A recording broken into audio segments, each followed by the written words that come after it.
नमस्कार दोस्तों, आज हम लोग कृषि से संबंधित जो सीरीज चल रही है उसके बारे में आज हम कृषि से जुड़े फसलों के उपनाम।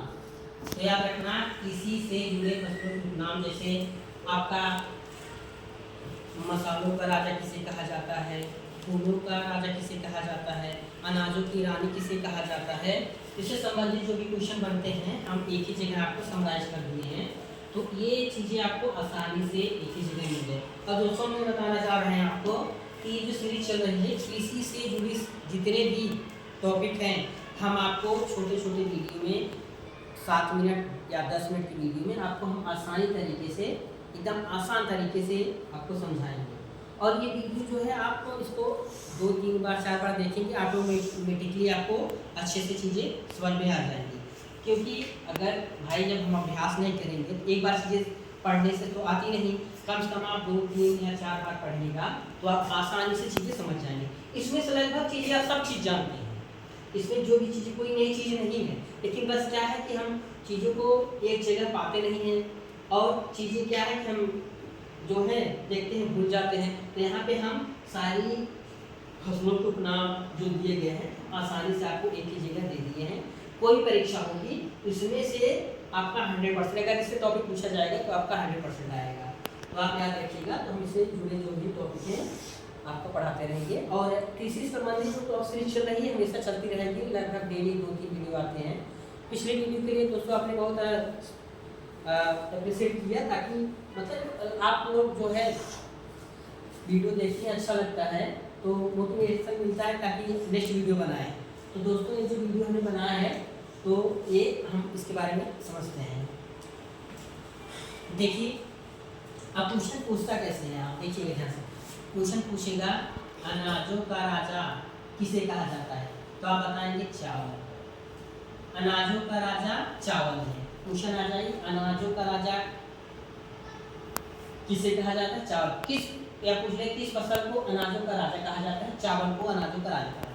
दोस्तों नेक्स्ट है अनाजों की रानी मक्का जो है, अनाजों की रानी मक्का, मक्का जो है अनाजों की रानी है।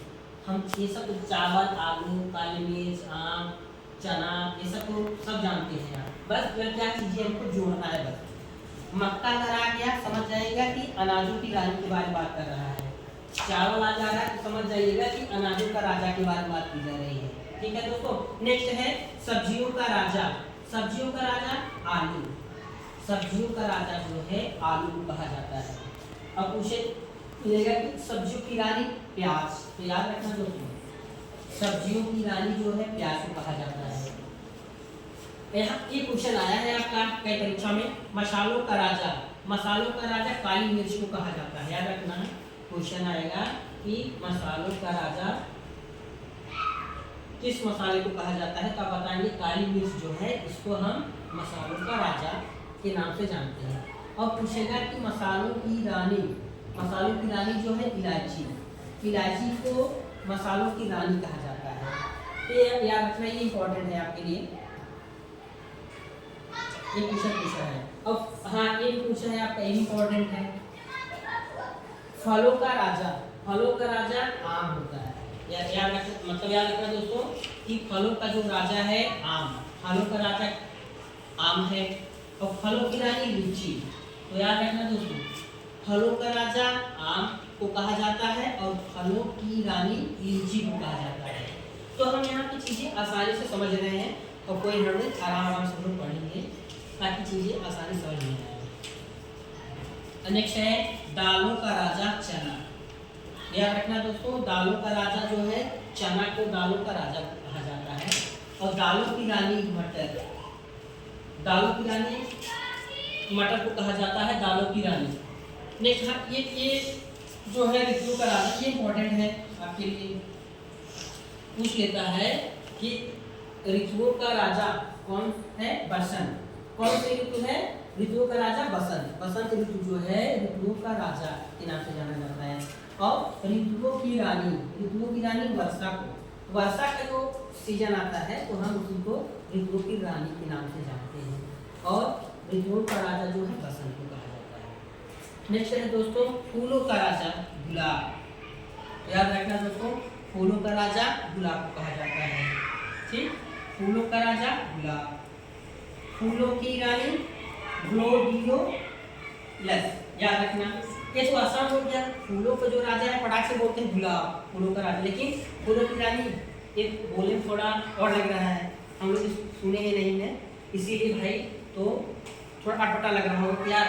फूलों की रानी ग्लोडियोलस, ऐसे पूछा नहीं गया है ये वाला, तो इसको बस आप मैंने बस जानकारी के लिए लिख दिया था कि जब राजा की बात हो रही है तो रानी की भी लिख दिया जाए।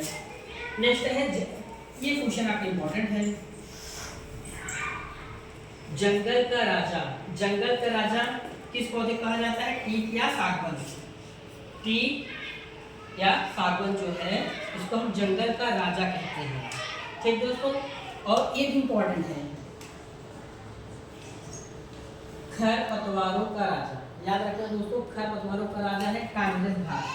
एक घास होती है कांग्रेस घास, इसको हम खरपतवारों का राजा कहते हैं। और यहाँ पे हमने जो इम्पोर्टेंट है आपके लिए, हमने यहाँ पे लिख जैसे मसालों का राजा इम्पोर्टेंट है, फलों का राजा, ऋतुओं का राजा और जंगल का राजा और खरपतवारों का राजा। ये एग्जाम में कई एग्जाम में पूछा गया है ये, तो ये आपके लिए इम्पोर्टेंट है। तो दोस्तों हम इसको आसानी से कैसे समझेंगे, अभी आप जैसे मैंने बताया, आप इसको याद कैसे करें। इसको आप एक बार, दो बार, तीन बार, चार बार कंटिन्यूसली 5-6 बार इसको देखेंगे ना ऑटोमेटिक ये सब चीज़ें आपको याद है। चावल, आलू, काली मिर्च, आम, चना, मशन, गुलाब, ये सब चीज़ें बस केवल आपको रिलेट करना है। जैसे चावल आ गया, समझ जाइए कि अनाजों का राजा है। आम आ गया, समझ जाइए कि हाँ आम क्या है, आम क्या है, सीधा बता दीजिए फलों का राजा है। ऐसे जैसे चना क्या है, हाँ चना यार दालों का राजा है। फिर नेक्स्ट है कि ऋतुओं का राजा कौन है, बसंत जो है ऋतुओं का राजा है। फिर फूलों का राजा गुलाब है, जंगल का राजा टीक या सागवन है, खरपतवारों का राजा कांग्रेस घास है। तो ये चीज़ें जो है आपको हम आसानी से इसको एक ही जगह बता दी है दोस्तों। ये चीज़ याद रखना कि यहाँ पे जो चीज़ें मैंने बताया है आपको अदर चीज़ पढ़ने की ज़रूरत नहीं है, क्योंकि इसी में हमने सब चीज़ें समाहित कर दिया है। अगर कोई भी एग्जाम उठाएंगे, पेपर को उठाइएगा तो उसमें देखिएगा इससे रिलेटेड क्वेश्चन है तो 100% आप यहीं से आपका क्वेश्चन आएगा, इससे बाहर नहीं। तो दोस्तों ये जो किसी का सीरीज हम चलाए हुए हैं ये आपके लिए काफ़ी हेल्पफुल रहेगा। अभी तो शुरुआत किए हैं, जैसे ही इसका किससे संबंधित लगभग 35-40 वीडियो आएगा। 35-40 वीडियो में हम आपको सारा भारतीय कृषि से संबंधित जितने भी क्वेश्चन बनते हैं हम आसानी से इसको कर ले जाएंगे। तो दोस्तों ये जो सीरीज हम चला रहे हैं ये आपका टेट के लिए, टेट का जो इन्वायरमेंट टॉपिक है उसमें क्वेश्चन फंसते हैं, ठीक है। और आपका लेखपाल के लिए भी बहुत इंपॉर्टेंट है, आर के लिए भी है, ग्रुप डी रेलवे के लिए इंपॉर्टेंट है आपका, और एग्रीकल्चर जो भी वैकेंसी आती है उसके लिए तो है ही है। तो ये हम आपको एक ही जगह सारी चीज़ें बता दी हैं। और दोस्तों अगर वीडियो अच्छा लगे तो लाइक करिएगा, सब्सक्राइब करिएगा, ताकि आपका जो एग्ज़ाम है कोई भी एग्ज़ाम है उसके लिए आपको आसानी से चीज़ें एक ही जगह आसान तरीके से समझा दी जाए। और जो भी चीज़ें बताती जा यहाँ बताई जाती है सब ऑथेंटिक चीज़ें होती हैं।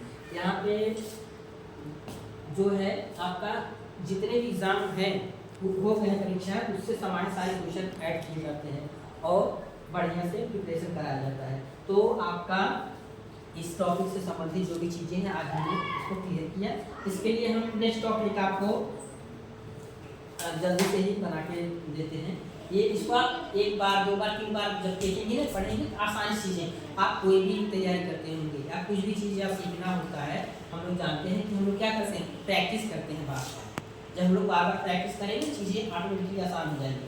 अभी आपसे सिंपल सी बात करें, अगर आपसे आपके गांव के बारे में पूछ लिया जाए तो लगभग आप अपने गांव के लगभग जितने लगभग आपके गांव में लोग हैं लगभग 150 लोगों का नाम बता सकते हैं। लेकिन अगर वो किसी प्लेयर का नाम पूछ दिया जाए तो आप नहीं बता सकते। क्यों? क्योंकि हम उसके बारे में पढ़े ही नहीं, जानते ही नहीं है, तो पता ही नहीं क्या। लेकिन अपने गांव के बारे में क्या है हम जानते हैं, लोग मिलते हैं तो चीज़ें आसान हो जाती है। उसी तरीके से जब हम चीज़ों को बार बार मिलेंगे या बार बार पढ़ेंगे तो चीज़ें आसानी से समझ में आती हैं।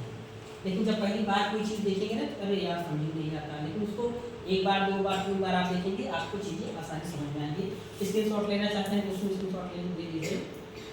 धन्यवाद।